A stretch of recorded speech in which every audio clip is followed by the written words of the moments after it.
Bapak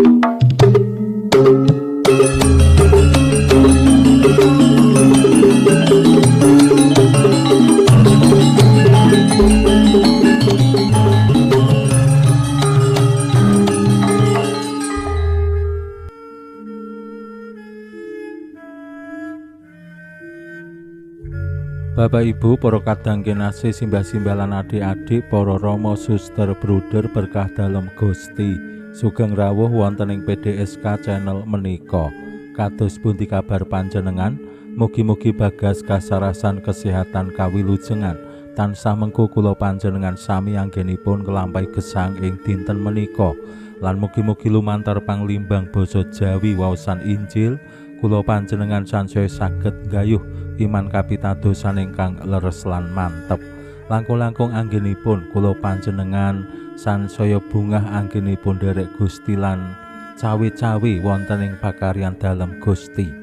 Wonten ing Keuskupan Agung Semarang kula panjenengan kaajak bangun pasaman suci sing bahagia, menginspirasi lan menyejahterakan. Mila kula panjenengan kaajak dening Gusti piyambak lumantar waosan Injil dinten menika. Kados pundi purun cawe-cawe kanthi bungah. Nggih mbok menawi wonten ing pakaryan dalem Gusti menika boten sedaya kepenak, boten sedaya enteng. Ning kadang kala nggih wonten bot repoting pakaryan sing kedah kula panjenengan lampahi ngurangi wektu-wektu kanggo keluarga. Kadang kala ya kudu izin cuti anggone makarya kanggo nyukupi butuhe dhewe, butuhe keluarga. Ning yen anggenipun kula panjenengan nglampahi menika kanthi bahagia, kanthi bungah, tentu sedaya saged kalampah kanthi sae lan nuwuhake berkah kangge sesami menapa dene nggih kangge pribadi.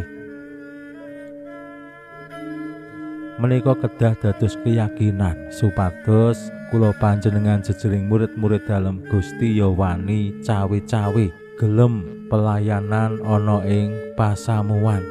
Ampun ngantos merga mikir butuhe dhewe, mikir butuhe brayat, awake dhewe terus ora wani cawe-cawe.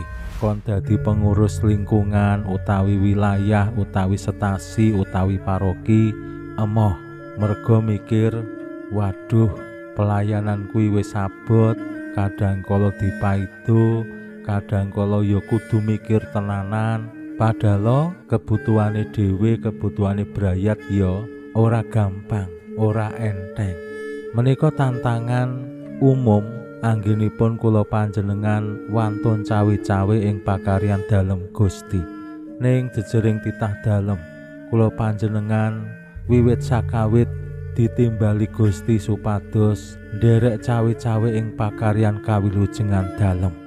Kula panjenengan diparingi gesang, diparingi kekuatan, diparingi maneka warni nugroho supados berkembang boten namung kangge diri pribadi lan brayat ning ya sumrambahe sansaya kathahe ya kanggo pepadha nyunarake kratoning Allah ingkang sansaya meluas wonten ing gesang kula panjenengan. Waosan Injil dinten menika nggih paring pitedah dumateng kula panjenengan sami. Gusti Yesus ingkang sakjatosipun saged makarya piyambakan awit nggih panjenengane wong ampuh, putraning Allah, apa-apa bisa. Ananging Gusti paring kesempatan dumateng tiang-tiang sing pitados supados nderek ing pakaryan dalem. Gusti boten monopoli pakaryan kawilujengan dalem lan pawartos bab kratoning Allah. Ning Gusti langkung bingah yen kathah sing purun cawe-cawe ing pakaryan dalem. Nah menika nggih dados tulodo tumraping kula panjenengan ing babagan kepemimpinan. Aja ngasih awake dhewe dadi pemimpin utawi dados pribadi menika hangabehi memonopoli lan boten caos kesempatan dumateng tiang sanes cawe-cawe berkembang lan sesarengan mujudake pakaryan dalem Gusti. Pramila monggo kita pirengaken sabda dalem Gusti ing dinten menika lan kita wiwiti kanthi sembahyang sawetawis. Konjo ing asma dalem Hyang Rama saha Hyang Putra tuwin Hyang Roh Suci. Amin. Suawi sami munjuk. Gusti Yesus sabda dalem Hyang Rama ingkang sampun manjalma mugi karsa ngandika dhateng kawula wonten ing asepen ing telenging manah kawula.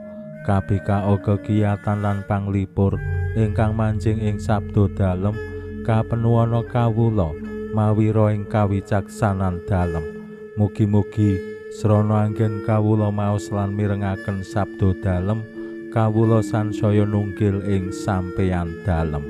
Amin. Waosan Injil kapetik saking Injil Markus bab 1 ayat 11 ngantos dumugi 2. Sawise Yohanes dicekel, Gusti Yesus tindak menyang Galilea martakake kabar kabungahan saka Allah pangandikane. Wus tekan titi mangsane, kratoning Allah wis cepak, padha martobata lan ngandela marang kabar kabungahan. Lan nalika langkung pinggir telaga Galilea, Gusti priksa Simon lan Andreas sedulure lagi padha njala ana ing telaga, awit pancen tukang misaya iwak. Gusti ngandika, "Meluwa aku, kowe arep dak dadekake tukang njala wong." Wong loro mau agi ninggal jalane lan nderek Gusti. Lagi wae Gusti nglajengake tindake, priksa Yakobus anake Zebedius karo Yohanes adine, lagi padha ngresiki jala ana ing prau. Wong loro mau uga ditimbali lan terus padha nderek Gusti ninggal Zebedius bapakne sing keri ana ing prau karo buruh-buruhe. Makaten sabda dalem Gusti. Suwawi sami munjuk. Gusti, kawula munjuk sembah nuwun karana sabda dalem. Sabda dalem dadosa obor ingkang madangi margining gesang kawula. Katuntuna kawula sageta sabda dalem menika numusi manah ngantos tansah ngrembaka kangge nggayuh gesang ing suwarga. Amin. Bapak Ibu para kadang kinasih simbah-simbah lan adik-adik, waosan Injil saking Injil Markus nyariosaken kados pundi Gusti Yesus nimbali murid sepisanan cacah sekawan. Ingkang sepisan Petrus lan Andreas menika kakang adi, lajeng Yakobus lan Yohanes menika nggih kakang adi ditimbali.